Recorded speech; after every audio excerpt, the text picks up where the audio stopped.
frankly peculiar debate this week. Debates over freedom of expression and sexism erupting, following reports from the Sun newspaper that it planned to put a top on its page 3 models. Then late last night, the paper announced it had no such plans and promptly introduced us to Nicole, 22, from Bournemouth, just to prove the point. What looked like a victory for the No Page 3 campaign now looked like a PR stunt for the paper. Those who disapprove of page 3 say they'll redouble their efforts to see press removed. So we turn to glamour model and libertarian, Laura Lacole, 25, from Belfast. This is her take of the week.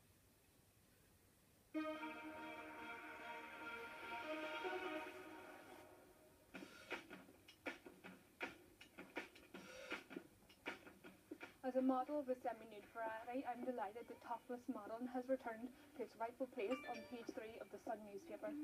That's what people say, but I keep cruising. So-called feminist campaigners are wrong this week to claim that getting rid of page 3 was a victory for women.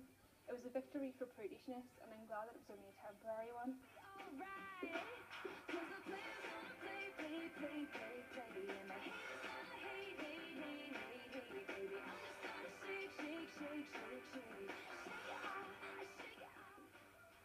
Sexuality and the nude form, particularly the female, has been depicted throughout human history.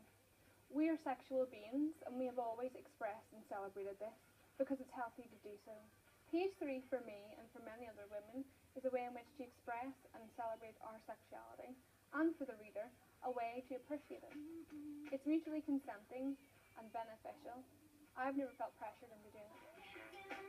Make the moves up as I go, and that's what they don't know. That's what they don't know. But I keep cruising. The male and female genders are of equal worth, but we are not the same. We have different biology to do our very different roles in reproduction. And yet it's gonna be alright. 'Cause the When it comes to titillation, men respond well to imagery, whereas women respond better to communication.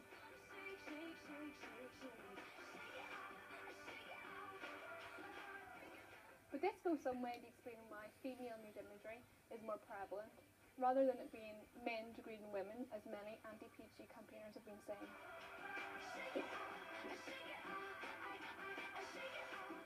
Even in our most primitive stages, we were scribbling naked women on cave walls. Isn't page 3 just a modern day version of this? And from Dan Coombs Artist Studio in Hackney Wick to our own little artist studio here in the heart of Westminster. Laura joins us now, and we're also joined by the Green MP, Caroline Lucas, who was told to cover up when she wore a No More Page 3 t-shirt during a debate in Parliament. Welcome to you both.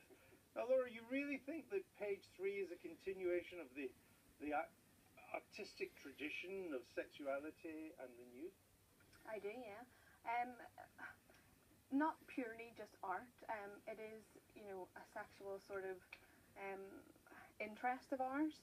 It is a continuation. It's innate to find interesting and to want to see that imagery.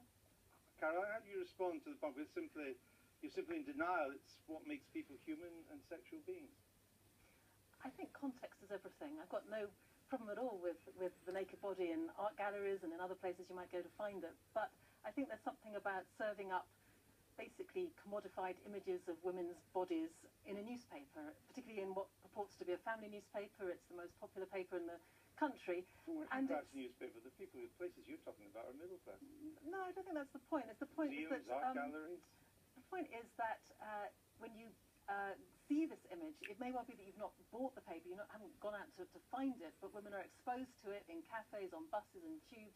My point is, if people want to go out... in this country buys the Sun and doesn't know it has a page 3. No, I'm not saying that. I'm saying that those of us who don't want to see it, or many other women who don't want to see it, it's not the case that they can just choose not to buy it. The point is that they are being exposed to it. You can't because take away, though. You can avert your Why eyes. should you have to? Well, it's a consumer's right to be able to buy this content. But it's a right as well not to be But you basically don't served have to- up with It's a family images newspaper. of these. Should it be in a family newspaper? This bothers me whenever people say it's a family newspaper. I mean, by saying that, it sort of conjures imagery of children walking into a shop and buying it. Children aren't buying the newspaper. It's a parental issue if a parent buys it and brings it into their home and it's exposed to them. I mean, Caroline, given the tidal wave of explicit images that are now instantly available online and on satellite television, far more accessible, including to kids, than a newspaper. Aren't you finding a bit of an out-of-date battle about something that is now rather tame and old-fashioned? Well, I think the first thing to say is that this isn't the only battle that feminists are fighting. We're fighting on all of those other issues too, but there's something about serving up these images in a daily newspaper, which is about this normalisation of sexualised images. And I think that is why we're focusing But the to kids some are- extent on But the newspapers. kids are seeing much worse online. Of course they are, but the point is, there's the fact that this is just all around you. If you go online, you're making an effort to go and see it. And I'm not saying I'm advocating the images online either. We need to be tackling that too. But for as long as you've got a culture where these images are just surrounding you and are so normal, then that gives a message, particularly to young kids, and they do often see it open on the in the newsagents as well as if their parents bring it home. All right. But The message you give out is that women's bodies and women are there for sexual pleasure of But all. they are, but not just that. They're not totally one-dimensional, and I think it's very derogatory to say that men can't distinguish between that. All right. Alan, what's your view on this? Are you with Well, Laura or are you with Caroline? I'm with Caroline, but I love the headline in the Times. The sun has got its top on. I thought that was great from another Murdoch paper. I mean, the point is, Laura wouldn't come in this studio topless. She wouldn't go on a news programme at 6 o'clock topless. There's an issue about, as Caroline says, and this is all this is about. No one's talking about banning glamour models or saying that some law is going to be carried. It's taste and decency. And in the early 70s, lots of things went on. Comedians told jokes they wouldn't dream of telling now. Programmes like Love Thy Neighbour was on the telly. Things have moved on. And indeed, some of the Savile stuff is about the kind of the way women were treated in that particular time. It was a mindset. I lived through it. And I think now, the decision by the Sun, if they have made this decision, that it's no longer... Savile wasn't treating women. He was abusing kids. No, there's a whole series There of can't things. be any link. No, there's a with whole H3 series of and whether it's abusing David kids. Travis or anyone else that actually there was a period we went through where it all... So anyway, you're with Caroline. Yeah. Who are you with, Michael? I'm with Laura. I thought Laura made a very, very good film. I'm really worried, and when I hear Caroline saying that, feminists have got lots of other issues, I'm very worried about retreat on this. I'm very worried about giving way.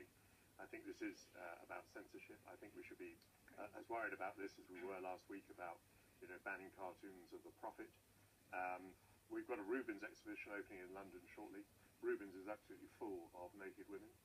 Is the next thing to be told that we're not allowed to look at Rubens, not allowed to look at Botticelli. It's just ridiculous. It is not ridiculous. I agree that it's censorship. I don't make the point that Laura makes that it's a continuation of art, but I say that once prudishness takes a hold, there's no frontier to it. Caroline. Well, first of all, it's about where images are appropriate. On the television, we have a 9 o'clock watershed because there's an understanding that there are some things that might be more appropriate after 9 o'clock and some things before 9 So you o'clock. wouldn't show That doesn't mean to Rubens- say you wouldn't that show doesn't Rubens mean to before say 9 that o'clock? it doesn't mean to say that anything that is after 9 o'clock needs to be banned. It's just that is a more appropriate place for it. I think that to make some kind of comparison to the cartoons is just completely inappropriate. But what we're talking Well, about it's here all about is where taking, it's it's all about appropriate. telling me what I'm allowed to see. The content of a That's news, Right, and say this the content of a newspaper is driven by sales, so people vote with their pounds and what they want to see in that. And obviously, and the But where would you UK's draw the largest line? selling newspaper, and that tells you that largely people do not have an issue with this, and 49% of their readership are females.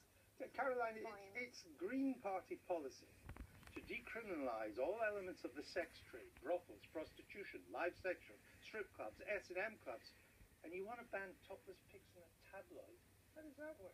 I'm not talking about banning. First of all, the No More Page 3 campaign has very explicitly not talked about banning. It's a very polite But you want to letter liberalise the all this, and editor you want of to the you want to Page shut 3. this down in terms of it not happening.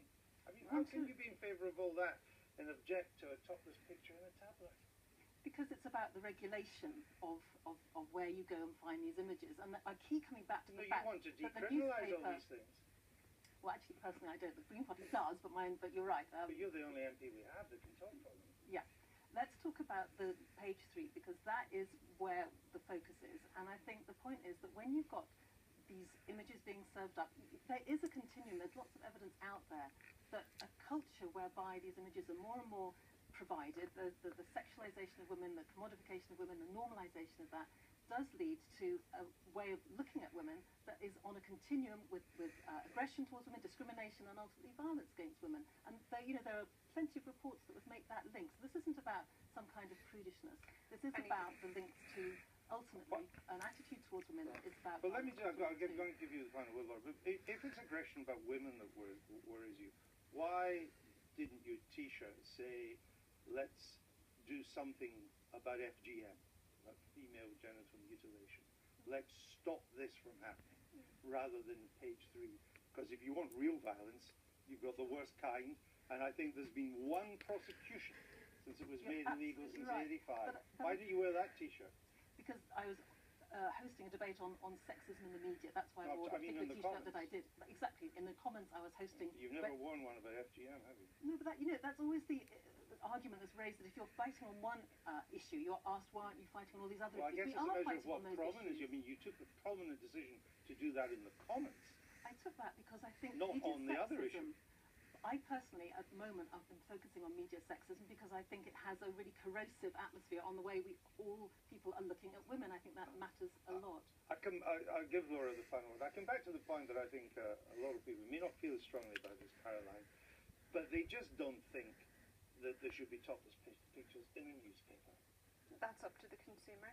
But just to follow on from the point that you made there, Caroline, that sexually repressed societies, women are abused there much more than any other type of society.